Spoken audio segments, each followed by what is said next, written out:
कुछ समय पहले ही बिमला गांव से हमारे शहर आई थी। थोड़ी समय में ही उसने सबका मन जीत लिया था। चेहरे पर मुस्कुराहट के साथ घर के बच्चों से प्यार से बात करना, बड़ों का आदर करना उसके स्वभाव में था। काम के लिए उसे टोकना नहीं पड़ता था। पूरी लागत और मेहनत से वह काम करती थी।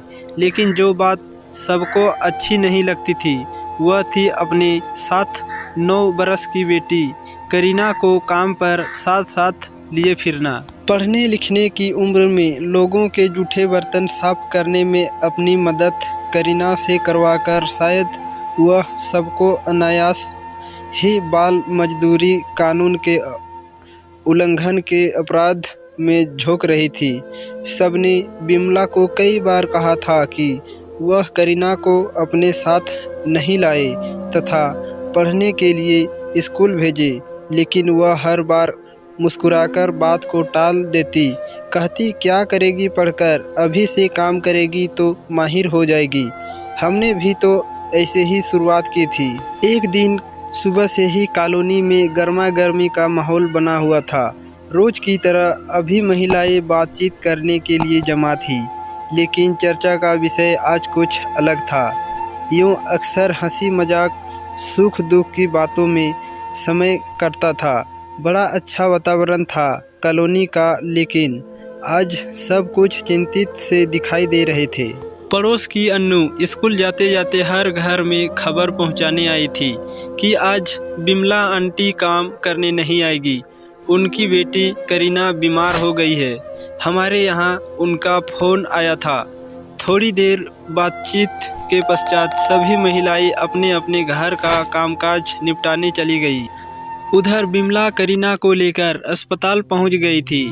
पड़ोस वाली आंटी ने उसे अस्पताल का रास्ता यदि समझा दिया था। कहा था कि पहले लाइन में लगकर पर्ची कटवाना पड़ेगी। अतः बिमला वहां लाइन में लगी हुई थी। लाइन कुछ अधिक ही लंबी थी। बड़ी देर बाद बिमला का नंबर आया तो खिड़की पर बैठे व्यक्ति ने कहा, भाई बिल दिखाओ। बिमला घबरा गई। उसने सोचा आंटी ने बिल के बारे में तो कुछ नहीं बताया था। उसने बापू से पूछा, कौन सा बिल भैया, मेरे पास तो बिल नहीं है। इस पर बापू कुछ कड़े स्वर में बोल पड़ा, तो इतनी देर से बिजली के बिल भरने की लाइन में क्यों खड़ी हो भाई? बिमला के चेहरे का रंग उड़ गया। लाइन में खड़े किसी व्यक्ति को उस पर तरस आ गया। उन्होंने उससे पूछा, क्या काम था तुम्हें भाई? बिमला ने सकुचाते हुए बताया कि उसे तो अस्पताल की पर्ची बनवाकर अपनी बेटी को डॉक्टर साहब को दिखाना है। उन सज्जन व्यक्ति ने उसे हाथ के इशारे से अस्पताल का गेट दिखाते हुए कहा कि वहाँ सामने है वह अस्पताल। अक्षर ज्ञान नहीं होने से बिमला को आज बहुत शर्मिंदगी महसूस हुई। वह किसी से नज़रें नहीं मिला पा रही थी। वह भारी मन से अपनी बेटी को लेकर अस्पताल की ओर बढ़ गई। इस घटना का बड़ा गहरा प्रभाव बिमला पर पड़ा था। ज्ञान और शिक्षा का महत्व उसके मन पर पूरी तरह अंकित हो चुका था। वह समझ चुकी थी कि अब उसे क्या करना है। अगले दिन कॉलोनी की आंटियां बिमला का इंतजार कर रही थी, लेकिन अभी तक वह काम करने नहीं आई थी। हमेशा समय पर आने वाली बिमला को आज न जाने क्या हो गया था। कहीं ज्योति की तबीयत ज़्यादा खराब तो नहीं हो गई? सब सोच ही रहे थे कि वह आती हुई दिखाई दी। कैसी है करीना, ठीक तो है ना? सबकी चिंता जबान पर आ गई। बिमला ने कल की पूरी घटना सबको कह सुनाई। देर से आने की वजह जब बिमला ने बताई तो सबके चेहरों पर खुशी फैल गई। आज वह करीना को स्कूल में भर्ती कराने गई थी। कल से वह स्कूल जाएगी।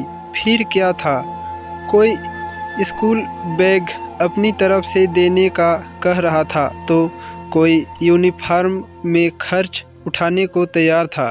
कोई किताबों की व्यवस्था करने को राजी था तो कोई कहीं से फीस के बंदोबस्त का आश्वासन दे रहा था। आज के समय में ऐसा कम ही देखने को मिलता है, लेकिन हमारी कॉलोनी की यही तो विशेषता थी। करीना अपने जीवन को ज्ञान में प्रकाश से रोशन करने की राह पर चल पड़ी थी। कुछ दिनों बाद पता चला बिमला ने भी शाम को चलने वाली प्रौढ़ शिक्षाशाला में जाना प्रारंभ कर दिया था। परिवर्तन का शुभारंभ शायद ऐसे ही होता है। तो दोस्तों, ये थी हमारी आज की कहानी। आपका क्या कहना है इस कहानी के बारे में? क्या ये कहानी सही है? कमेंट करके हमें ज़रूर बताइए। वीडियो को लाइक कर दीजिए और इसी तरह की कहानियाँ लगातार सुनने के लिए चैनल को सब्सक्राइब करके घंटी को दबाकर ऑल पर सेट कर लीजिए, ताकि हमारी आने वाली वीडियो का नोटिफिकेशन आपके पास तुरंत पहुँचे। तो दोस्तों, मिलता हूँ आपसे अगले वीडियो में। तब तक के लिए धन्यवाद।